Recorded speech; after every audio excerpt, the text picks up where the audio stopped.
The hiss of venting hydraulics sounded like a dying man's last breath. The heavy steel ramp of the Federation diplomatic shuttle lowered, hitting the polished landing pad of Valoria, with a metallic clang that vibrated through the soles of Gideon Vance's boots. He stood at the back of the transport bay, waiting in the shadows. He didn't wear the crisp, pristine white uniform of the Federation diplomats. He wore a faded canvas jumpsuit. It was heavy, stiff with dried engine grease, and smelled faintly of burnt copper and old sweat. Gideon was 58 years old. His knees popped with a dull ache every time he shifted his weight. His gray hair was cropped close to his scalp. His face was a map of deep lines and sun damage from a dozen different star systems. And his left hand had a tremor. It wasn't constant, but it was there, a subtle rhythmic shaking that he despised. He stopped the tremor the only way he knew how. He tightened his grip on the heavy carbon steel wrench in his hand. The cold, solid weight of the tool grounded him. It was a simple trick. It usually worked. Ahead of him, the Federation envoys marched down the ramp in perfect formation. They carried sleek data pads and wore practiced synthetic smiles. They looked like polished plastic figures moving across a chessboard. They were here to negotiate the mining rights of Alaris, a proud, isolated world on the edge of known space. Gideon was here because the shuttle's starboard atmospheric thruster had a nasty habit of stalling during descent. He wasn't a negotiator. He wasn't a soldier anymore. He was the mechanic. That was exactly how he wanted it. Being invisible was safe. Being invisible meant nobody looked to you for answers. It meant nobody died when you gave the wrong one. 10 years ago, Kuiper Belt, Outpost 4. The memory flared behind his eyes, sharp and uninvited. The red flashing lights of the airlock. The warning klaxon. He had hesitated. He had looked at the pressure gauge to double-check the reading instead of pulling the manual override lever immediately. 3 seconds. That was all it took. 3 seconds of hesitation. The outer door blew. 4 good men were sucked out into the infinite, silent, freezing dark. He still heard the radio static when he tried to sleep. Gideon clenched his jaw, forcing the memory back down into the dark box where he kept it. He stepped off the ramp. Alaris was beautiful. It was almost too bright. The capital city of Valoria was a sprawling network of towering spires carved from pale pearlescent stone. The atmosphere held a strange shimmering emerald light, a byproduct of the planet's unique magnetic field. The air smelled of crushed mint and static electricity. It was completely alien. Lining the landing pad were the royal guards of Alaris. They were massive, standing, well over 6 feet tall, clad in form-fitting dark armor with thin silver accents. They held energy pikes that hummed with a low lethal intent. Their eyes, glowing with a faint bioluminescence, tracked the Federation diplomats with barely concealed contempt. They looked right past Gideon.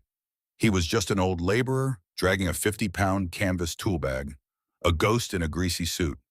He followed the procession into the grand hall of the palace. It was a cavernous space with vaulted ceilings that disappeared into shadows and floors made of seamless, polished obsidian. The diplomats immediately began their dance of words with the local magistrates. Voices echoed. Empty promises were traded for polite threats. Gideon hated politics. It was a machine with too many moving parts, no logical schematic, and a design meant to fail. He leaned his shoulder against a cold stone pillar near the back of the hall, letting his heavy bag slide to the floor. He crossed his arms and closed his eyes, tuning out the noise. Then he heard it. Beneath the smooth, echoing voices of the politicians, there was a mechanical stutter, a high-pitched, desperate whine. Gideon opened his eyes. He turned his head, slowly tracking the sound. In an alcove 50 yards to his right, half hidden by ornate tapestry, stood a towering, cylindrical machine. It was venting a thin, steady stream of gray smoke from its upper exhaust port. It was an atmospheric scrubber, the alien equivalent of an industrial air and water purifier. It was overheating. The internal pressure was building. The royal guards stood at attention, staring straight ahead. They didn't notice. The Federation diplomats were too busy arguing about tariff margins. They didn't care. Gideon let out a slow, tired breath. He picked up his canvas bag. He walked away from the delegation, his heavy work boots thudding softly against the obsidian floor. He didn't ask for permission. He didn't look for a supervisor to submit a work order. He approached the smoking machine. The outer casing was blistering hot, radiating waves of distorted air. He unzipped his bag. He pulled out a pair of heavy leather gloves and a diagnostic spanner. He popped the side access panel. It hissed, releasing a cloud of acrid steam. Inside, the machinery was entirely alien. Glowing blue fluid pulsed through crystalline conduits. Fractal processors hummed with strange energy. But a pump was a pump, no matter what galaxy you were standing in. Physics didn't care about alien royalty. A pressure valve had seized backing up the coolant line. Gideon went to work. His hands moved with practiced, mechanical grace. The tremor disappeared entirely the moment his fingers curled around the internal components. He wasn't thinking about the Kuiper belt. He wasn't thinking about the Federation. He was simply diagnosing a flow rate failure. He used the spanner to manually bypass the jammed relay. He gripped the searing, hot release valve with his leather glove, ignoring the smell of burning cowhide. He cranked it hard to the left. The valve groaned, fought him for a second, then gave way. A massive hiss of trapped steam exploded from the side port, masking the sound of Gideon's ragged grunt. 3 minutes. That was all it took. The smoke thinned and vanished. The high-pitched whine descended the acoustic scale, settling into a low, rhythmic, satisfied purr. The blue fluid flowed smoothly through the conduits. Gideon closed the panel. He pulled off his smoking glove, wiped his forehead with the back of his wrist, and shoved his tool back into the canvas bag. He didn't look around. He didn't wait for a pat on the back. He just picked up his heavy bag and walked back to his dark corner. High above, on a cantilevered balcony wrapped in the shadows of the vaulted ceiling, Princess Zilia watched. She was a head taller than any human male. Her skin was the color of polished jade, catching the ambient light of the hall. Her hair fell like heavy spun silver down her armored shoulders. Across her left cheekbone was a faint, jagged white scar. A permanent reminder that royalty on Alaris was forged in blood, not just born into silk and privilege. She was exhausted, a deep, bone-weary exhaustion that no amount of sleep could cure. Her father, the king, had died suddenly 3 weeks ago. Now the Federation vultures were circling her world. They offered protection from the unseen threats in the dark sectors of space, but Zilia knew what they really wanted. They wanted her planet's deep core plasma reserves. They wanted to strip mine her home. She hated their polished shoes. She hated their practiced smiles at all. But her bright blue eyes narrowed as she watched the gray-haired human at the back of the hall. She had seen him step away from the group. She had watched him open the scrubber panel. He didn't speak. He didn't bow to anyone. He just saw a broken thing, and he fixed it. He didn't look up to see if anyone was watching. He didn't expect a reward. He just did the work, picked up his burden, and retreated back into the shadows. In a palace filled with sycophants, liars, and politicians who wouldn't lift a finger without a treaty in place, this quiet, scarred laborer was an anomaly. Who was he? Hours later, the sun set over Valoria. The sky bruised into deep shades of purple and black. The diplomats were quartered in the luxurious guest wing, likely drinking imported synthetic wine and planning how to corner the princess in tomorrow's negotiations. Gideon was outside. He hated soft beds. They reminded him of the sterile mattresses in the med bay after Outpost 4. He had found a small, secluded courtyard at the edge of the guest compound. The air was cool here. The ground was paved with smooth, cold stone. He sat on a stone bench. He pulled a battered, portable field stove from his pack. He flicked the igniter. A small blue chemical flame sprang to life, hissing softly in the quiet night. He set a dented tin cup filled with purified water and coarse black earth coffee grounds over the flame. Next to it, he opened a military surplus ration can of beef stew. He set the can right on the edge of the burner to heat. It didn't look like much. It was brown, thick, and ugly. But it was hot, and it was real. He heard the footsteps before he saw her. They were light, precise, too quiet for a human in heavy boots. Gideon didn't reach for the heavy wrench at his hip. He didn't tense up. He simply picked up a long screwdriver, wiped it on his pant leg, and used it to stir his coffee. Princess Zilia stepped into the dim, flickering light of his small stove. Up close, her presence was physically overwhelming. She radiated a quiet, dangerous power. But Gideon didn't look at the delicate silver crown woven into her hair. He looked at her eyes. They were a piercing, luminous blue, and they were lined with deep, dark shadows. Her shoulders, usually held perfectly square, were slumped by a fraction of an inch. She was running on empty. She was a machine about to seize its engine from lack of oil. "You are not with the negotiators," she said. Her voice was musical but heavy with fatigue. "No, ma'am," Gideon said. His voice was gravel. He kept his eyes on the bubbling stew. "I'm the mechanic." "A mechanic." She tested the word on her tongue as if it were a foreign spice. "You repaired the atmospheric scrubber in the Great Hall this afternoon." "Why?" "It was broken." "That is not your responsibility. You are a guest here or an invader, depending on how tomorrow's talks proceed." Gideon didn't argue. He took the tin cup off the flame. The sharp, bitter smell of dark roast coffee filled the courtyard, fighting the alien scent of the minty air. He poured half the black liquid into the thermos cap of his canteen. He picked up the heated can of stew with a rag. He held both of them out to her. Zelia stared at his hands. She looked at the thick scars crisscrossing his knuckles, the ingrained grease under his fingernails, the slight tremor in his left wrist. Then she looked at the simple steaming food. "What is this?" she asked, her voice tight with suspicion. "Fuel," Gideon said flatly. "You look like you're about to drop. Eat." It was a massive breach of protocol. No one commanded the Princess of Alaris. No one addressed her without an honorific. And absolutely no one handed her military field rations in a dented tin can. But Gideon's eyes held no challenge. There was no political maneuver hidden in his offer. There was only a quiet, stubborn decency. He wasn't asking for anything in return. He was just fixing a broken thing. This time the broken thing happened to be a person. Zelia hesitated. She glanced back at the archway, ensuring her royal guards hadn't followed her. Then she stepped forward. She took the warm thermos cap. She raised it to her lips and took a sip. Her face contorted immediately at the harsh, bitter taste of the black coffee, but as she swallowed, a sudden heat spread through her chest. It cleared the fog in her head. She reached out and took the can of stew along with the small metal spoon he offered. She sat down on the opposite end of the cold stone bench. For 20 minutes, neither of them spoke a word. The silence wasn't awkward. It was a profound relief. For Zelia, it was the first time in 3 weeks that no one was demanding her attention, her grief, or her planet. For Gideon, it was just peace. He ate his half of the stew straight from the cooking pot. He drank his coffee. He watched the alien stars slowly rotate above them. "My council tells me your Federation wants to use us as a shield," Zelia said quietly. The royal edge was gone from her voice. She sounded like a tired soldier. "They say there are things moving in the dark sectors. Monsters.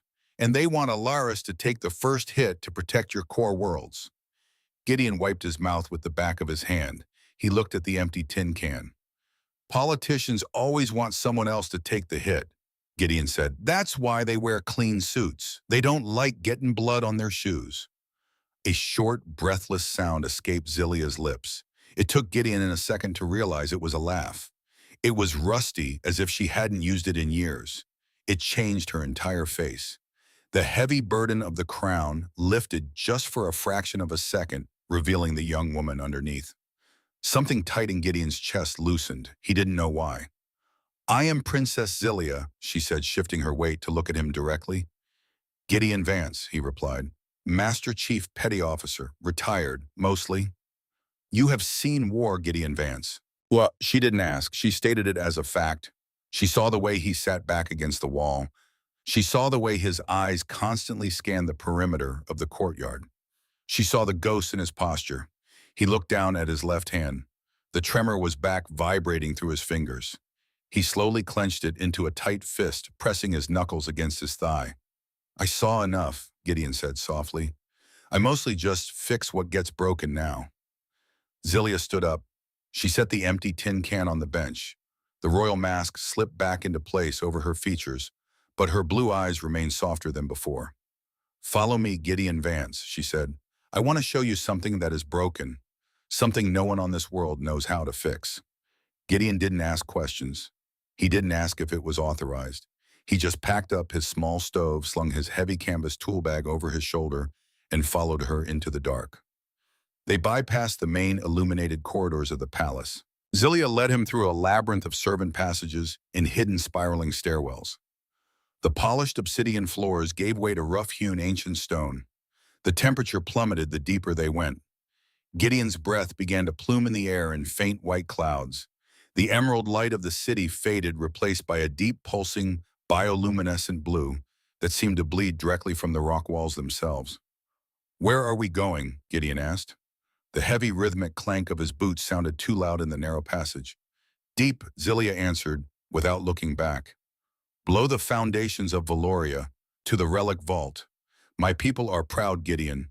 We boast of our advanced technology to your Federation. But the truth is we are scavengers. We live in the ruins of our ancestors." They reached the end of the tunnel. Before them stood a massive door made of a dark, unreflective metal. It had no handle, no visible locking mechanism, no keypad. Zilia placed her bare hand flat against the center of the cold metal. A line of brilliant blue light scanned her palm. Deep inside the rock, heavy machinery groaned, waking from a long slumber. The sound was so deep it bypassed Gideon's ears and vibrated directly in the fillings of his teeth. The massive door slid open, retreating into the rock with a hiss of stale, ancient metallic air. Gideon stepped inside. He dropped his heavy tool bag. It hit the floor with a dull thud. For the first time since he had landed on Alaris, his eyes widened. The chamber was vast. It was a cathedral of forgotten science. Rows of glowing glass pillars stretched into the gloom, holding objects that defied human geometry. He saw weapons that looked like shards of frozen starlight. He saw generators that hummed with the sound of contained thunderstorms. But Gideon's eyes were immediately drawn to the center of the room. Raised on a circular dais of black-polished stone stood a suit of armor. It was covered in centuries of pale dust. It was bulky, imposing, and completely silent. The plating was an alloy Gideon didn't recognize, interlocking perfectly like the scales of a dormant beast. Yet as Gideon stared at it, a strange, impossible sensation washed over him. The hair on his arms stood up.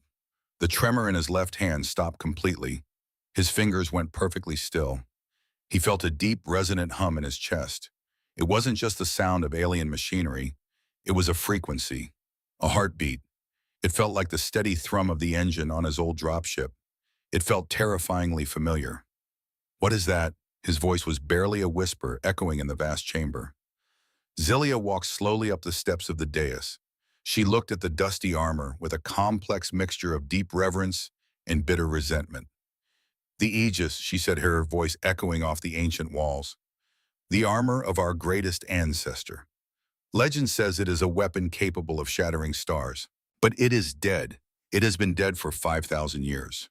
No one in my bloodline can wake it. We are too weak. The blood has thinned over the millennia." She turned to look down at him. The pulsing blue light of the vault cast long, stark shadows across her beautiful scarred face. "You fix broken things, Gideon Vance," the alien princess said quietly. "Can you fix a dead god?" Gideon did not see a god, he saw a machine. He walked up the 3 obsidian steps of the central dais. His heavy boots ground against the accumulated dust of 50 centuries. He stopped 2 feet away from the Aegis armor. It stood empty, a hollow shell of dull gray metal built for a chest broader than his and limbs longer than any human's. It didn't look like magic. It looked heavy. "Dead," Gideon repeated quietly. He reached into his canvas bag and pulled out a small, high-intensity penlight. He clicked it on, sweeping the harsh white beam over the interlocking plates. "Nothing is dead, Princess. It's just lacking a current, or a spark." Zilia stood at the base of the steps. The ambient blue light of the vault cast her features in sharp relief. She watched him with a mix of curiosity and mild offense. The Federation scientists who had toured the outer rings of the vault had treated everything with sterile academic reverence. They took holographic scans. They whispered. Gideon Vance was shining a grease-stained flashlight into the joints of her culture's most sacred relic. "It is not a simple machine," Gideon, Zilia said, her voice echoing softly in the cavernous space. "The ancestors forged it using biocognitive architecture. It requires a biological key, a specific genetic frequency that my bloodline lost long before the Federation ever found our star." Gideon didn't argue. He rarely argued with officers or royalty. He just grunted, clicking off the penlight and sliding it back into his pocket. He turned away from the armor, his eyes scanning the rows of glowing glass pillars lining the massive chamber. "Show me the rest of it," he said. For the next hour, the vault became a sanctuary of shared quiet. The crushing weight of the diplomatic negotiations above them ceased to exist. Down here there was only the cold stone, the hum of ancient power, and the space between two deeply tired people. Zilia led him down the wide aisles. She became a reluctant tour guide to a graveyard of miracles. She stopped before a pedestal holding a cylindrical core. It was transparent, housing a swirling vortex of deep violet energy. It pulsed like a trapped, angry heart. A zero-point singularity engine, Zilia explained. Her voice shifted, taking on the rhythmic cadence of a scholar reciting old poetry. The archives say it draws power directly from the vacuum of space. It powered the great dreadnoughts that protected this sector. Our scientists believe it operates on principles of quantum entanglement. Gideon stared at it. He didn't see quantum entanglement. He saw plumbing. He reached out. "Do not touch it," Zilia warned, taking a half step forward. "The containment field is unstable." Gideon's hand hovered an inch from the crystalline surface. He closed his eyes. He didn't touch the glass, but he felt the air around it. The skin on his knuckles prickled. A faint, rapid vibration traveled through the air, vibrating the fine hairs on his forearm. He opened his eyes, squinting at the base of the cylinder. "Your singularity isn't unstable," Gideon said. His voice was a low gravel rumble. "It's choking." Zilia frowned. "Choking, ye..." Gideon pointed a calloused finger at the heavy metallic collar securing the cylinder to the pedestal. "Look at the thermal discoloration on the brass equivalent housing. It's nearly black, the energy is fine. But your exhaust baffles are clogged with 5,000 years of microdust. The heat has nowhere to go. It's cycling back into the core. Another few decades, that containment field won't fail. It'll cook itself from the inside out." He reached into his bag. He bypassed the complex laser cutters and sonic drivers. He pulled out a simple, stiff-bristled wire brush. Before Zilia could protest, Gideon wedged the brush into the microscopic vents at the base of the collar. He gave it 3 hard scraping shoves. A cloud of fine, glittering black dust puffed into the air. Instantly, the violent, angry pulsing of the violet core smoothed out. The deep hum dropped an octave, settling into a steady, rhythmic purr. The angry red heat radiating from the base began to cool. Zilia stared at the machine. Then she stared at the man. The greatest minds of her generation had spent their lives theorizing about the zero-point core from behind energy shields. This gray-haired laborer had just fixed a cosmic anomaly with a wire brush. "You strip the poetry from everything mechanic," Zilia murmured. But there was no anger in her tone, only a profound, quiet awe. "Poetry doesn't keep the lights on, Princess," Gideon replied, wiping the brush on his pant leg. They moved deeper into the vault. The dynamic shifted. It was no longer a princess instructing a laborer. It was an exchange. Zilia would explain the majestic theoretical purpose of a device. Gideon would look at it, tap it with his knuckles, and explain the brutal physical reality of how it actually worked. She explained the elegant arc of a plasma caster. He pointed out the fatal flaw in its cooling jacket that would melt the user's hand after 10 shots. She spoke of the philosophy of the ancestors. He spoke of their engineering blind spots. They were 2 halves of a forgotten whole, the theorist and the practitioner, the crown and the dirt. They stopped before a rack of personal sidearms. The weapons were beautiful, sleek silver and covered in intricate glowing runic etchings. Zilia picked one up. It looked entirely natural in her large, capable hand. "The whisper," she said softly. "The archives claim it fires a concentrated beam of sound. It can shatter a boulder into sand without making a noise louder than a falling leaf. We have never been able to activate the firing sequence." She handed it to him. Gideon took it. The metal was surprisingly light-cool to the touch. It lacked the heavy, comforting weight of a standard-issue kinetic rifle. He turned it over. He found the primary induction port.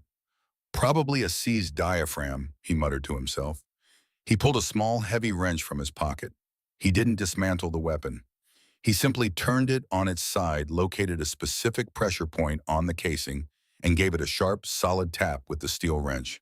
Clack. "Try it now," Gideon said, handing it back. Zilia took it. She aimed it down the empty aisle toward a solid stone bulkhead. She braced herself, expecting the silent, devastating power of the ancestors. She squeezed the firing stud. The weapon did not fire a beam of silent destruction. Instead, the sea's diaphragm violently expelled 5,000 years of compressed air through a misaligned sonic filter. It sounded exactly like a dying goose. Honk! The wet, pathetic, vibrato-heavy squawk echoed loudly through the cavernous, sacred vault of the dead gods. Honk, honk, honk. Gideon froze. He stared at the majestic silver weapon. Zilia stood perfectly still, her arm extended. She stared at the bulkhead. "Well," Gideon said slowly, his voice deadpan, "that'll certainly startle the enemy." A tremor started in Zilia's shoulders. She lowered the weapon. She bit her lower lip, fighting a sudden, desperate battle for royal composure. She looked at the incredibly deadly ancestral weapon in her hand. She looked at the old man with grease on his cheek. She lost the battle. The laugh erupted from her chest. It wasn't a polite diplomatic chuckle. It was a deep, rich, completely unguarded bark of absolute hilarity. It bounced off the glass pillars. It filled the massive, silent tomb with sudden, vibrant life. She leaned against a stone pedestal, covering her face with one hand, her shoulders shaking uncontrollably. Gideon watched her. The tight, cold knot that had lived in his chest for 10 years loosened just a fraction more. He didn't laugh out loud, but the corners of his eyes crinkled. A slow, genuine smile broke through the hardened lines of his face. It felt strange. His facial muscles weren't used to the movement. Zilia wiped a tear of mirth from her glowing blue eye. She caught her breath, leaning against the pedestal. She didn't stand up straight. She didn't fix her posture. She let the royal armor drop completely. She looked at him. The physical distance between them had vanished. They were standing mere inches apart in the blue gloom. "A dying bird," she breathed, a residual smile playing on her lips, "the great weapon of the ancestors. A dying bird." "Mechanical tolerances shift over time," Gideon offered softly. The smile was still on his face. Then he looked down. His left hand was gripping the strap of his canvas bag. It was shaking. The tremor was back. Violent, uncontrollable. The sudden burst of adrenaline and levity had broken his rigid control over his own nervous system. Zilia's smile faded. She didn't step back. She looked at his trembling hand. "You carry a heavy weight, Gideon Vance," she said. Her voice was barely a whisper now. The vast vault felt incredibly small, shrunk down to just the two of them. Gideon tried to force his hand to release the strap, to hide it in his pocket. It wouldn't obey. His breathing grew shallow. The blue light of the vault suddenly felt cold. It felt like the emergency strobes of an airlock. "It wasn't a war," Gideon said. The words tasted like ash. He didn't look at her. He stared at his shaking knuckles. "I told you I saw war. That was a lie. It was an outpost, a mining rig on the edge of the Kuiper Belt. Deep space, cold." He swallowed hard. The silence in the vault was absolute, waiting for him. "Atmospheric breach in Sector 4. He continued, his voice a mechanical monotone stripped of all emotion. "Klaxons going off. I was the chief engineer on deck. I had the manual override lever for the bulkheads. 4 men inside the sector. Good men, kids mostly." The temperature in the vault seemed to drop. Zilia did not move. She listened with every fiber of her being. "The board flashed red," Gideon whispered. "But the gauge flickered. For a second it looked green, a ghost in the machine, a faulty wire." His jaw clenched so hard a muscle twitched violently in his cheek. I hesitated. I looked at the gauge instead of pulling the lever. 3 seconds. That's all. 1, 2, 3. I waited for the gauge to confirm. He finally looked up. His eyes were entirely hollow. He was no longer in the vault. He was 10 years in the past. "The outer doors gave way," he said, his voice cracking. "The vacuum hit. I watched them through the reinforced glass. 3 seconds of hesitation.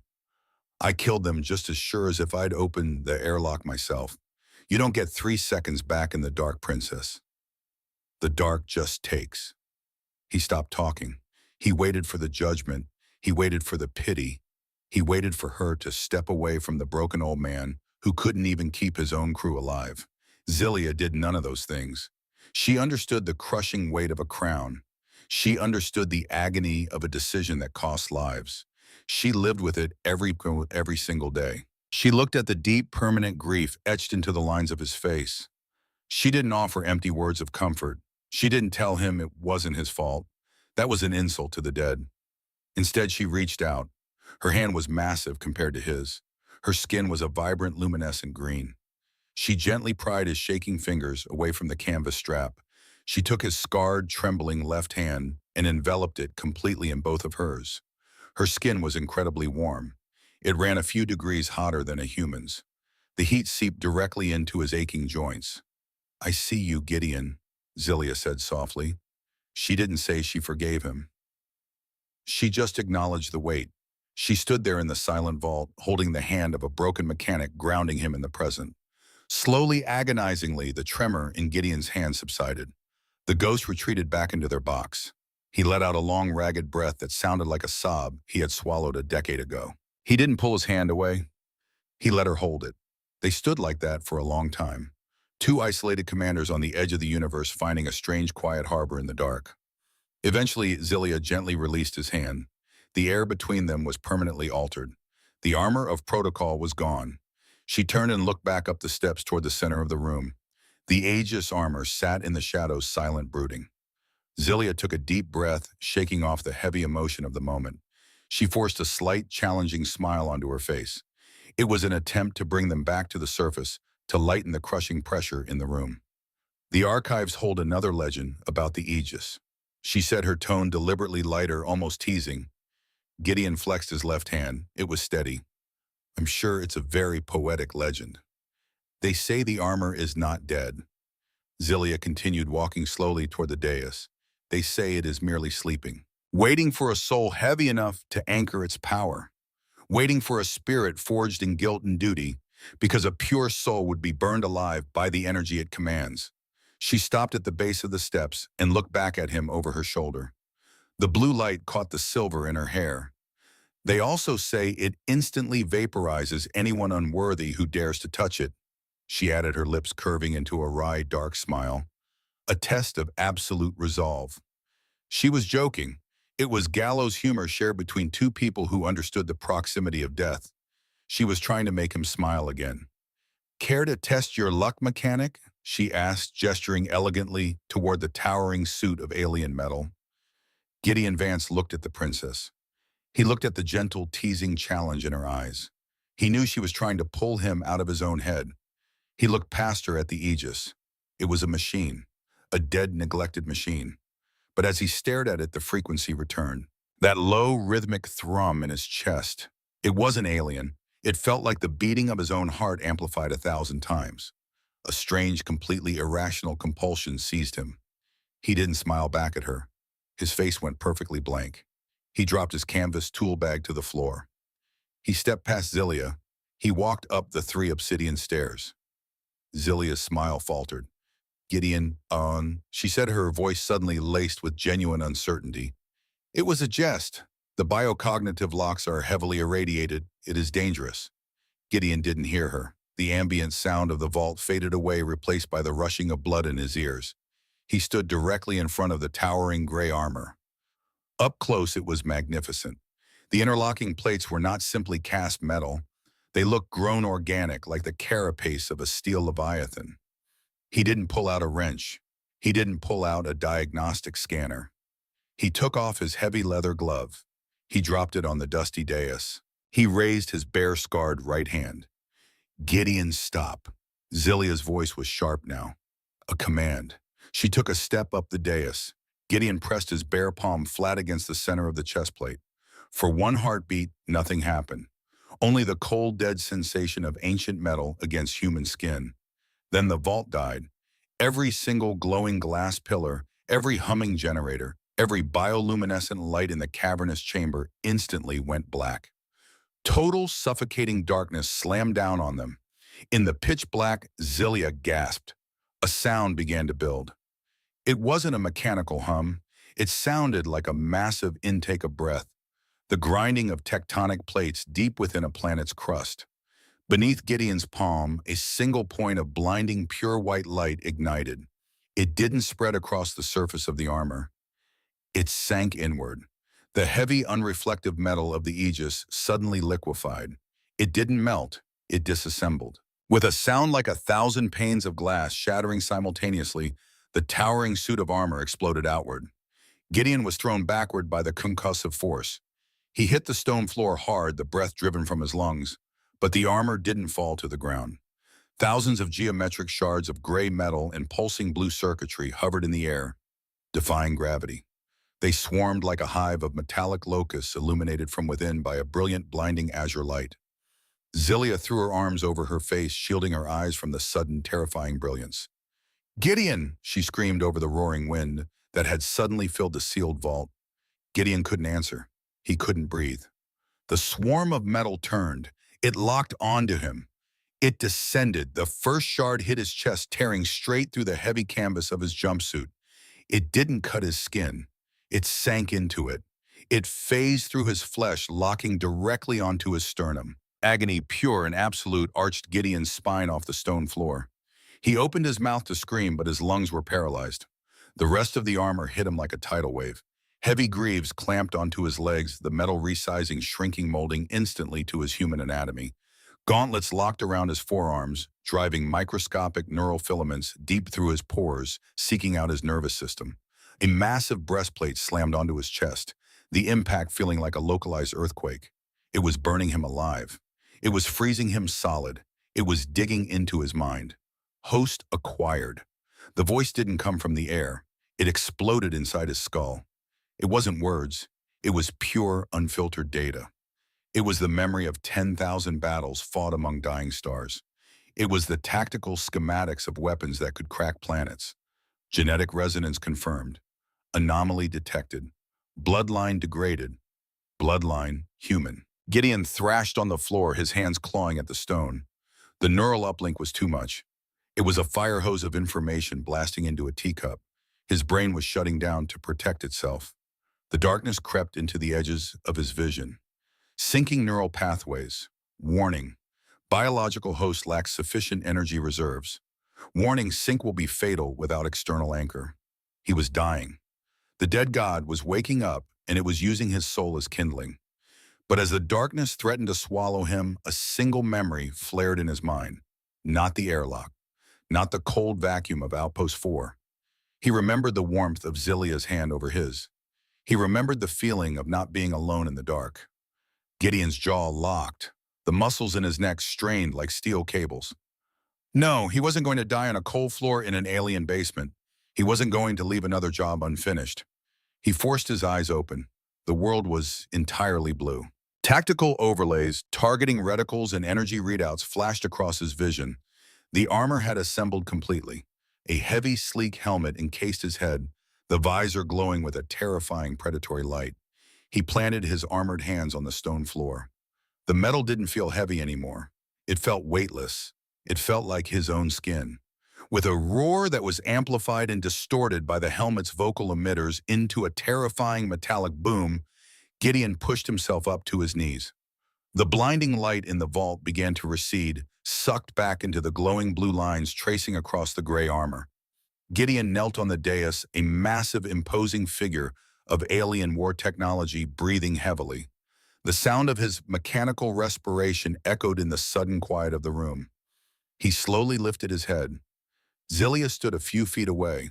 Her weapon was drawn, her eyes wide with absolute shock reflecting the blue glow of his visor. She wasn't looking at a mechanic anymore. "Gideon!" she whispered, her voice trembling. Before Gideon could answer, the vault shook. It wasn't the armor. The physical bedrock of the planet shuddered. Dust rained down from the ancient ceiling. A high-pitched screeching alarm suddenly blared from a speaker hidden in the walls. It was a sound Zilia had never heard in her lifetime, but one she recognized instantly from the historical archives. It was the planetary defense klaxon. Red emergency lights strobed through the blue gloom of the vault. "Princess," Gideon's voice rumbled through the suit's external speakers. It was deep layered with harmonic distortion carrying the weight of 1,000 ancient commanders. But underneath the mechanical growl, it was still him. "What is that?" Zilia looked up at the ceiling, her face draining of color. The emerald glow of her skin turned ashen. "The sky," she whispered, pure terror leaking into her voice. "The sky is tearing open." The armor's internal display flashed a massive red warning across Gideon's retinas. External threat detected. Void rift opening. Designation Voidborn. Gideon stood up. The armor moved flawlessly with him, anticipating his muscle twitches before he even made them.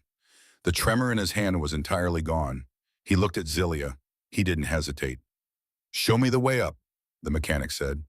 The ascent to the surface took exactly 90 seconds. It felt like a decade. Inside the high-speed transport elevator, the silence of the vault was replaced by a rising mechanical scream. The stone walls blurred past them. Gideon stood perfectly still. The Aegis armor did not rattle. It did not hum. It breathed with him a second skin of frictionless servos and neural webbing. He didn't look at the tactical readouts scrolling across his retinal display. He looked at Zilia. She had her ancestral weapon, the one that had honked like a dying bird, gripped tightly in her hand. But her face was stripped of all humor. The emerald glow of her skin was pale. She was a queen ascending to a slaughter. The Federation garrison. Gideon said, his voice a distorted, heavy rumble through the helmet. "Where are they?" "They are diplomats," Zilia replied, her eyes fixed on the elevator doors. "Their guards will protect the shuttles. They will not protect my people. We are alone." Gideon didn't nod.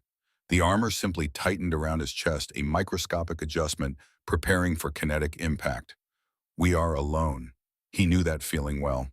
It was the only feeling he truly understood. The elevator slammed to a halt. The heavy iron doors ground open. The smell hit him first. It wasn't the mint and static of Valoria. It was the sharp metallic stench of ozone burning plastic and ruptured copper lines. It smelled exactly like a dying starship. Gideon stepped out of the lift, Zilia right behind him. They emerged onto the grand balcony overlooking the capital city. The sky was bleeding. The bruised purple dusk had been torn wide open. Massive jagged rifts hung in the atmosphere, edges burning with a sickly ultraviolet light. From these wounds in space, shadows were pouring out. They weren't ships, they were entities. Geometric impossibilities of shifting, freezing blackness. The Voidborn.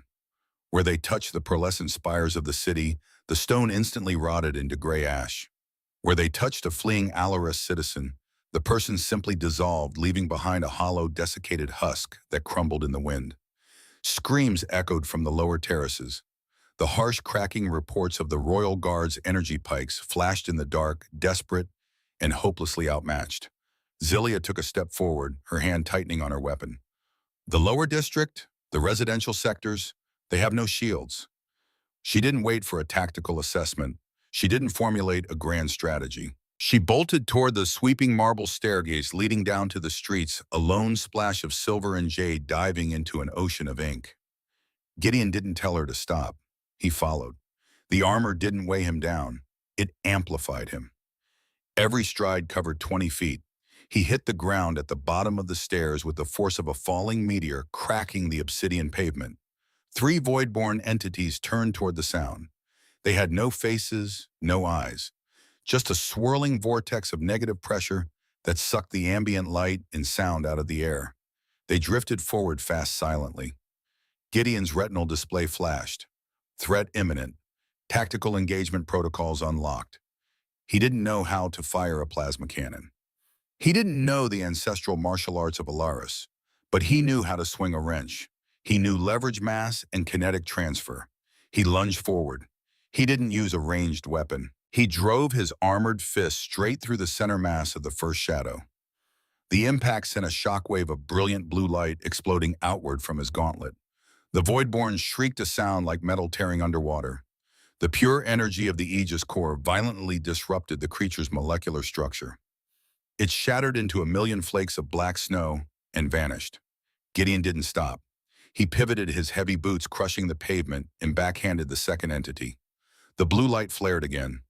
A third entity lunged at Zilia from above. Gideon intercepted it, wrapping both armored hands around its shifting form, and drove it brutally into the stone wall, channeling raw power from his chest plate until the shadow boiled away into nothing. For 10 minutes, he was an engine of absolute destruction. He carved a path through the burning streets of Valoria. Wherever Zilia moved, he was her shield. He took hits that would have vaporized a heavy battle tank. The Voidborn lashed out with tendrils of absolute zero striking his armor. The Aegis absorbed the impacts, the blue circuitry flaring aggressively. He felt invincible. He felt like a well. Then the warning klaxon sounded in his own head. Critical alert. Gideon stumbled. His armored knee slammed into the street, cracking a marble paver. Biological host depletion. Energy reserves compromised. The armor wasn't a battery. It was an amplifier. And the power source it was amplifying was him. It was burning his life force to fuel the blue fire. A sudden terrifying cold seeped into his bones. It wasn't the cold of the Voidborn. It was the cold of Outpost 4. The cold of the vacuum. His heart hammered against his ribs, struggling to push blood through veins that felt like they were filling with ice. His vision narrowed to a tunnel. The tremor in his left hand returned violently, shaking the heavy gauntlet.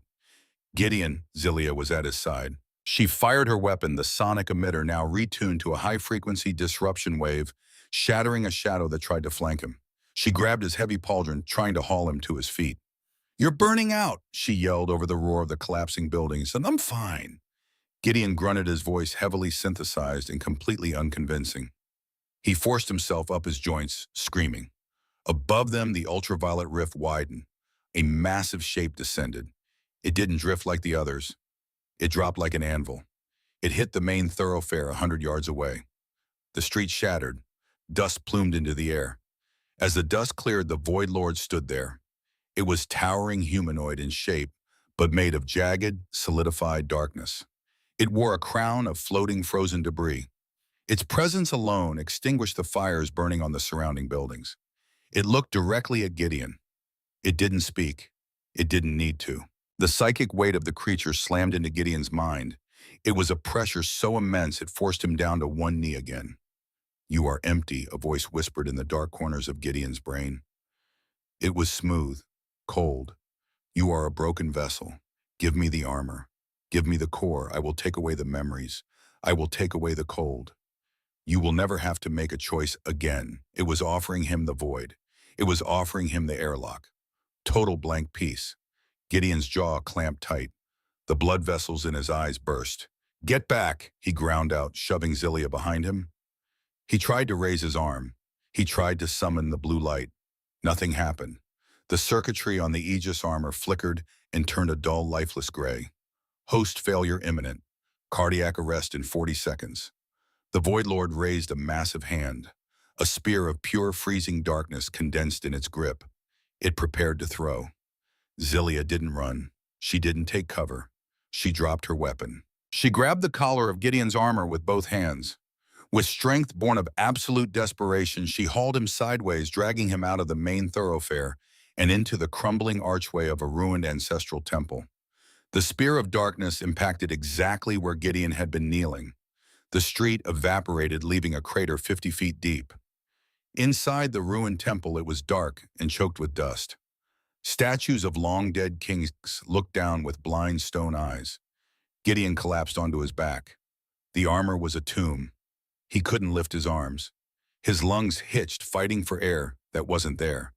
The tactical HUD was a sea of flashing red text. Zilia fell to her knees beside him. Her regal robes were torn. Her silver hair was caked with ash. "Shut it down," she ordered, her hands frantically searching the seams of his helmet. Gideon disengaged the suit. "Can't," he choked out. Blood leaked from the corner of his mouth inside the helmet. "Uplink. Fused. It's pulling too hard." He looked up at her through the dimming visor. The blue light in her eyes was frantic. "Leave me, princess," Gideon whispered. The static in his voice was thick. "It wants the core. Hide. Let it take me." No. The word wasn't a royal decree. It was a raw human refusal. Zilia looked at the massive glowing blue port on the center of his chest plate. The light was dying, pulsing weakly like a failing heartbeat. She knew the ancient legends. She knew the rituals of the first commanders. The armor was built for a bond, not just a pilot. It required a tether. She didn't hesitate. She didn't consider her rank, her safety, or her own life. She ripped the heavy silver gauntlets off her own hands, throwing them to the stone floor. She pressed her bare, glowing green palms directly against the two primary neural nodes on either side of Gideon's chest plate. "Zilia, don't," Gideon gasped. It'll drain you too. I am the spark mechanic, she said fiercely. You just keep the engine running. She closed her eyes. She pushed her consciousness outward past her own skin, past the cold metal of the armor, straight into the chaotic, failing electrical storm of Gideon Vance's nervous system. The shock of the connection arched Gideon's back. It wasn't magic. It was biological data transfer. Pure empathy converted into kinetic energy. In that fraction of a second, the physical world vanished. Gideon wasn't in the temple. He was in Zilia's mind.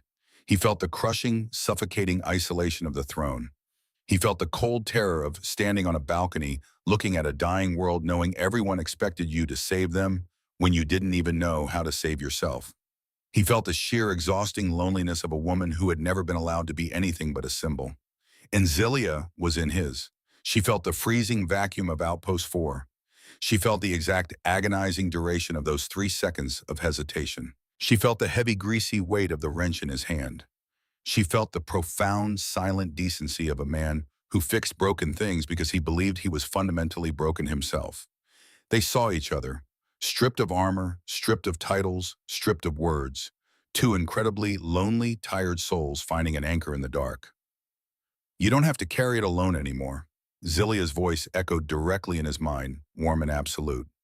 Neither do you, Gideon replied. In the physical world, the Aegis armor exploded with light.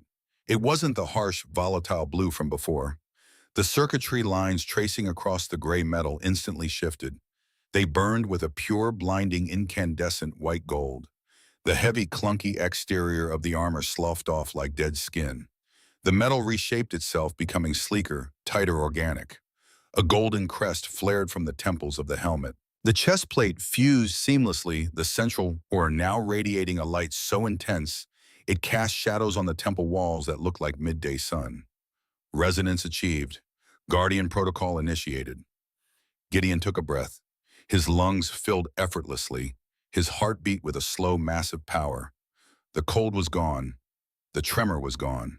He sat up. Zilia pulled her hands back, gasping for air. Her own skin glowing with residual golden light. She looked at him. He was terrifying. He was beautiful. He didn't need her help to stand. He rose smoothly, silently. The heavy footfalls were gone. He floated a half-inch above the stone floor, the anti-gravity servos humming perfectly. Outside the temple, the Void Lord shattered the archway. It stepped into the sanctuary, the temperature dropping 50 degrees in a second. It raised its massive hand shadows, coalescing into a sphere of pure annihilation. Gideon didn't look at a pressure gauge. He didn't check a tactical readout. He didn't hesitate. 1. He stepped directly into the Void Lord's path, placing his body between the creature and Zilia. 2. He raised his right arm. He didn't form a fist. He extended his hand, palm open. The golden light from his chest core rushed down his arm, pooling in the center of his palm. 3. Gideon fired. It wasn't a beam. It was a sustained, roaring river of pure kinetic light. It hit the Void Lord dead center. The creature didn't shriek. It didn't fight back. The absolute cold of its existence was simply overwritten by the absolute heat of Gideon's resolve. The shadows boiled. The frozen crown shattered. The Void Lord's physical form was ripped apart atom by atom, dissolving into a fine mist of harmless gray ash that blew away in the sudden rush of superheated air. Gideon didn't stop firing. He pointed his arm upward, straight through the ruined ceiling of the temple, aiming at the massive ultraviolet rift bleeding in the sky. The golden beam struck the edges of the spatial tear. Like a welder sealing a ruptured hull, the light dragged across the rift. The torn edges of reality hissed, sparked, and stitched themselves closed. The violent purple light was choked off. The bleeding sky healed, leaving behind only the dark, natural purple dusk of Alaris. Silence fell over Valoria. The remaining lesser Voidborn, cut off from their source, simply evaporated into the wind. Inside the temple, the blinding golden light emanating from the Guardian armor slowly dimmed, settling into a soft, steady internal glow. Gideon lowered his arm. He stood perfectly still for a long moment. He listened to his own breathing inside the helmet. He listened to the steady, rhythmic pulse of the core in his chest. "It's over," Zilia whispered. She pushed herself up from the floor, leaning heavily against a stone pillar. Gideon turned to face her. He raised his hands to the seal of his helmet, searching for the manual release clasps.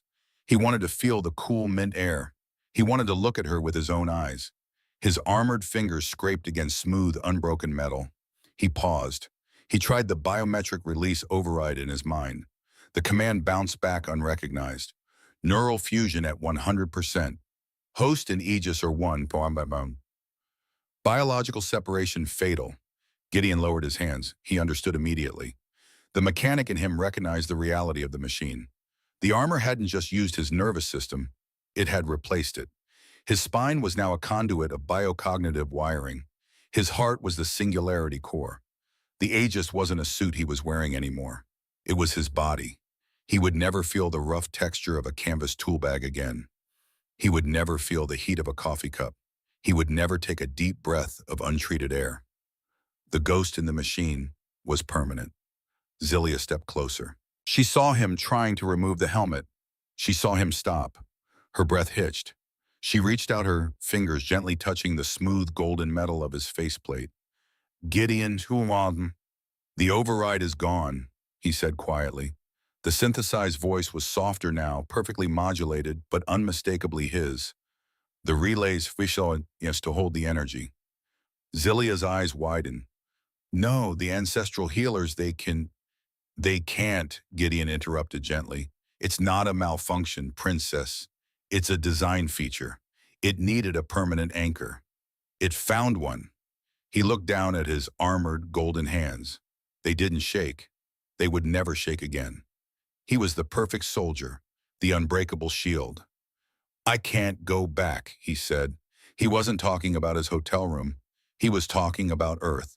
He was talking about his pension, his quiet retirement, his humanity. Zelia didn't offer empty platitudes. She didn't tell him they would find a way. She looked at the permanent golden cage he was trapped in, and she understood the absolute sacrifice he had just made. He had traded his final years of peace to give her people a future. She stepped completely into his space. She wrapped her arms around the massive armored expanse of his chest. She pressed her cheek against the cold metal of his breastplate, right over the pulsing, warm light of the core. Gideon hesitated for a fraction of a second. Then slowly the heavy golden arms came up and wrapped around her. He couldn't feel the softness of her hair. He couldn't feel the heat of her skin, but he felt her presence in his mind, a quiet, steady warmth that the armor could not filter out. You are not going back, Zelia whispered against the metal. You are staying here, with me. 3 days later, the Federation diplomatic shuttle sat on the landing pad, its engines whining ready for departure. The negotiations had been brief. Alaris was no longer a vulnerable, grieving world ripe for exploitation. It had the Guardian. The Federation diplomats walked up the ramp in silence, carrying their data pads. They had seen the footage of the Golden Giant wiping out the Void Lord. They didn't ask for plasma reserves anymore. They asked for a mutual defense treaty, and they asked very politely. High above the landing pad on the cantilevered balcony of the Royal Palace, two figures stood side by side. The sun was setting, casting the pale spires of Valoria in shades of deep amber and gold. The city was scarred, but the rebuilding had already begun. The sound of hammers and plasma torches echoed from the lower terraces. It was a sound Gideon liked. It was the sound of fixing things. He stood at the edge of the balcony, a towering monument of golden metal and silent power. He didn't need to sleep anymore. He didn't need to eat. He just stood watch. Zelia walked out onto the balcony. She wore a simple dark tunic, the heavy royal robes discarded. She carried two things. In her right hand, she held a delicate crystal goblet filled with clear, chilled water. In her left, she held a dented tin cup. Steam rose from it, carrying the sharp, bitter scent of dark roast earth coffee. She walked up to him. She set the tin cup carefully on the wide stone railing, right next to a heavy carbon steel wrench. The envoys are leaving, Zelia said, looking down at the shuttle. Good. Gideon's voice rumbled softly from the armor. They talk too much. Zelia smiled. The faint white scar on her cheek stretched. It was a genuine, easy smile. She leaned her back against the railing, standing close to him. She didn't look at the city. She looked at the massive golden faceplate of his helmet. I tried to make it the way you did, she said, gesturing to the tin cup. The ratios are likely incorrect. It smells like engine runoff. Gideon looked at the cup. He couldn't drink it. He would never drink coffee again. But she had made it for him anyway. It was a ritual, a small, stubborn anchor to the man he used to be. He reached out his massive armored hand. He carefully picked up the heavy steel wrench. He held it, feeling the solid, unbreakable geometry of the tool. "It's perfect," Gideon said. He didn't have a cabin in the woods. He didn't have a rocking chair. He was a machine of war bound to an alien world trapped in a shell of golden steel. It was not a happy ending, but as Zilia reached out and rested her hand over his armored knuckles, her thumb gently tracing the smooth metal, the core in his chest pulsed with a slow, steady warmth. He looked out at the alien sunset. There was no tremor. There was no hesitation. The engine was running perfectly.